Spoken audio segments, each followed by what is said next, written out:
Shavua Tov. Shavua Tov. We're excited to be back, feeling good, feeling refreshed. Let's chit chat. So in this video, we want to continue from our last conversation about why we decided to convert to Judaism. So now we want to talk about our children. So we want to talk about how did that conversation go? How did our kids feel about our decision to convert to Judaism? So yeah, absolutely. And just Judaism in all, like how did that journey start, that conversation start with our children?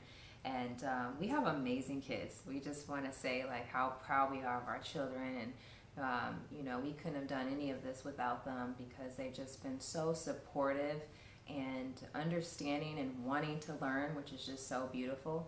But we never forced anything with our kids. We never forced this path, for them. We just explained. We talked a lot. Our kids really just watched us. They really saw us really just take this journey, take this path, want to get an understanding.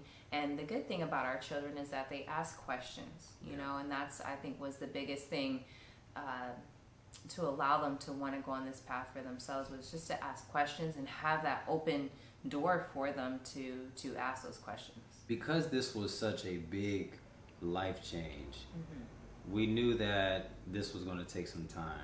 We knew that we couldn't force this on them, and we've never been that way anyway to our kids. And we always explained why we did what we did. Like, for example, like we made a decision years ago to go vegan a long time ago. And that was a big life change because we're not vegan anymore. We're not vegan. Don't send any hate messages, okay? Chill out, relax.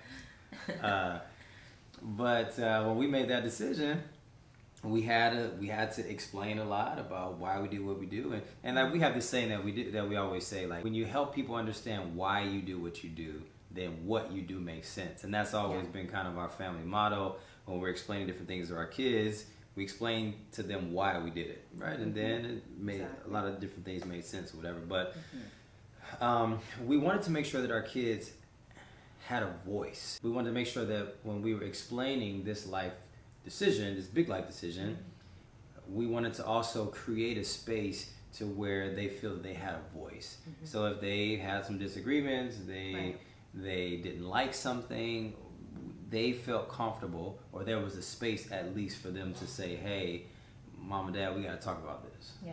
And it's not like we abruptly said, hey, this is the path that we're going down. It was a journey, just like we talked about, for us, like we started learning about Judaism. It's almost like 5 years now. Yeah. And for our kids, it's been the same thing. And I think that, for us, they saw us kind of steering away slowly from the Christian path.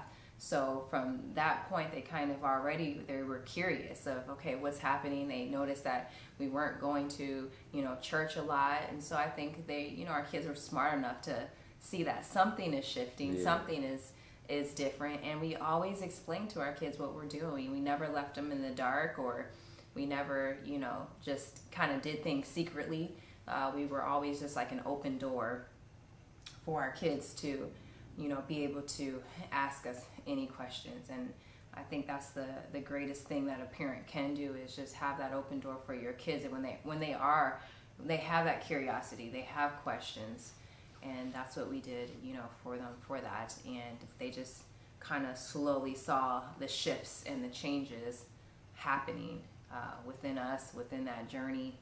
And it was just beautiful to see them kind of just want to go down that path too, and and have those questions and want to dive a little bit deeper and have an understanding for Torah as well. So naturally our kids were asking questions, and they wanted to know, okay, what is Judaism? That's something that we never talked about in our house. So we had to make sure that we explained what that was at that time. They wanted to know why we were leaving Christianity, because they were raised as Christians. We just had to let them know we're looking for structure. We want to be able to connect with Hashem in a closer way, and have more of an understanding. Have more understanding, absolutely. And that was it. That was the main thing. We wanted to make sure that that they had an understanding, and we personally just felt that where we were, it wasn't really providing us that holistic approach to spirituality. Yeah. And so it was very important for us to make sure that our kids had a very clear path and an understanding of who the creator of the universe was.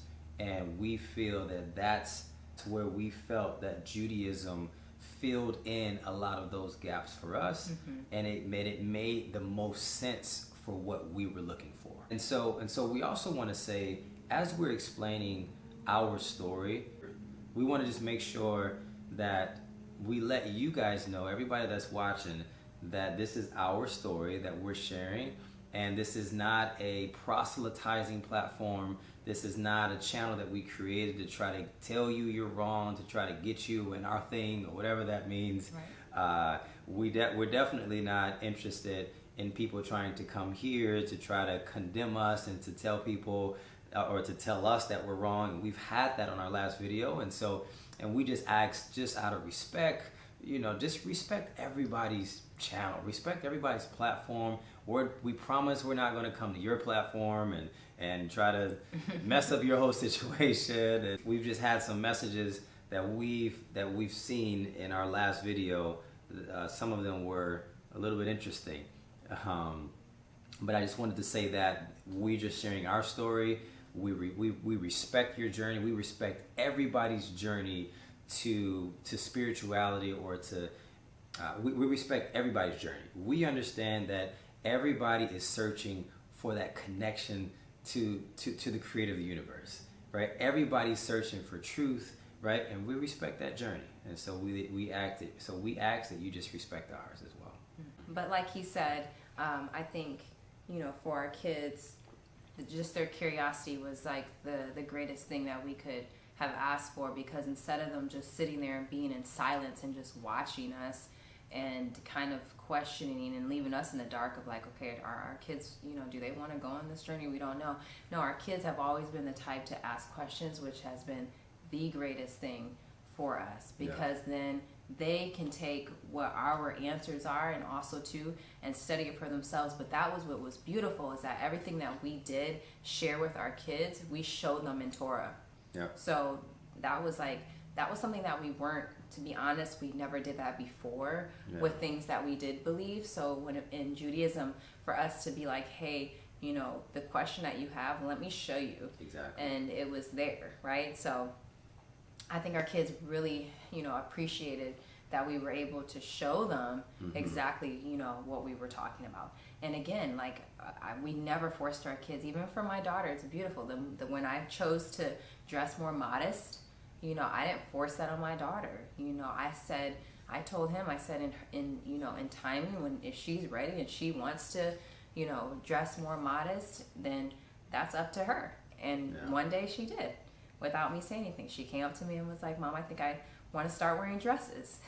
And it was beautiful. It was a beautiful moment, because I felt proud of I accepted her for who she was, did not judge her, and did not force, anything on her. That this all came organically for her to want to go down that path for herself. So it's just been beautiful. I remember. Yeah. I remember, and you did a phenomenal job with that. You didn't force Layla at all. And I think that's the best thing that we could have done, was just lead by example. That was it, right? We explain why, you show rather than force, and you did a phenomenal job with that. And so now I look at my oldest daughter, and I'm super proud, because she's totally accepted being modest, or what that looks like for her. And because she has a great example here, and my wife, she's fully she's fully accepted being Znius, right? Yes. Beautiful. And that'll be another video. We'll talk about that journey for myself, and what made how I transitioned from not being so Znius to how I am today, and to even covering my hair and my choices. That's gonna be a good one. Can't wait to be able to share that. But again, we're proud of our kids. Where are they now? Right? Where are our kids now? Well, they're doing a phenomenal job. They have totally adapted into the community, They've been accepted into the community. They've never felt like an outsider. We have a very, very awesome community, anyway, by the way. We do. And but we enrolled them in Hebrew day schools, and they've been knowing how to read and speak Hebrew for a couple years now. So once we put them in school, it's elevated, and they've been able to take it to the next level with other teachers, and so they have Judaic studies now, which is like super, super cool. On top of that, they have obviously their general studies as well. She mentioned, my son is davening, my daughter's davening as well.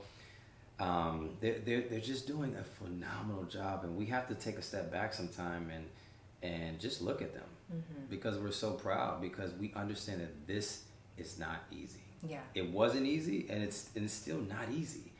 We make sure that we have a lot of grace with our kids. Absolutely. Why? Because they didn't grow up Jewish. Our kids didn't grow up Jewish at all. That's right. So our kids, our two oldest are 14 and 13 years old. And so we understand that they had another life. So to just totally shut off that other life and to say, hey, forget about that, and this is who we couldn't do that to our kids, right? So there had to be a natural bridge that we had to help them create to be able to make this transition very, very smooth.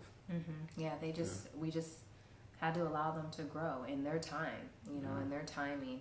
And like he said, most importantly is the fact that they didn't grow up Jewish, so we couldn't expect more from them that they couldn't even handle, for themselves. But we're just so proud because they've come so far in just a little time. It's very impressive to see how much our kids have learned and grown. They're teaching me. They teach me things. My son speaks Hebrew. Oh my goodness, it's so inspiring just to see how fast that he's reading in Hebrew. It's just so beautiful. And like he even said, the community aspect of it and just their friends. Like our daughter, she's at a Shabbaton right now, right? And it's been awesome just to see her friends now, and she talks about her friends all the time, and just to see how welcomed that they have, been on this journey in the community with their friends, how loved that they have been throughout this process has just been so amazing, and we couldn't be more proud. We are so proud of them, and we're going to continue just to have that grace and that patience with them on this journey. And it's the best thing that we could do is to continue to be patient on it and not expect more from them that where they're not at yet. I gotta respect their growth and timing, and they've already impressed us a whole lot with the growth that they've had. So it's just going to be amazing just to see where they go from here, especially when we fully convert. It's going to be beautiful. It's going to be awesome. And so we have 3 little ones too. So we have a 4-year-old, and then a 2-year-old, and then a little 8-month-old, right? So that's a whole interesting journey as well, because now Judaism is all they're going to know, which we're really, really excited about. So all they know, like our, like the 4-year-old and the 2-year-old, they know their Shema, which is super cool. And so that's our little nightly routine. We do Shema before we go to bed, and they know it, which is cool. And so they got mezuzot on their wall, Kiss and the so mezuzah. they can't reach it, so they'll kind of like hit the wall, and kiss it. Yeah, and then also Aleph Bet, singing they the know Aleph their Bet. Yeah, they do. It's pretty cool to see that. So to be able to have them grow up Jewish, and I don't know, it's just a cool journey. So.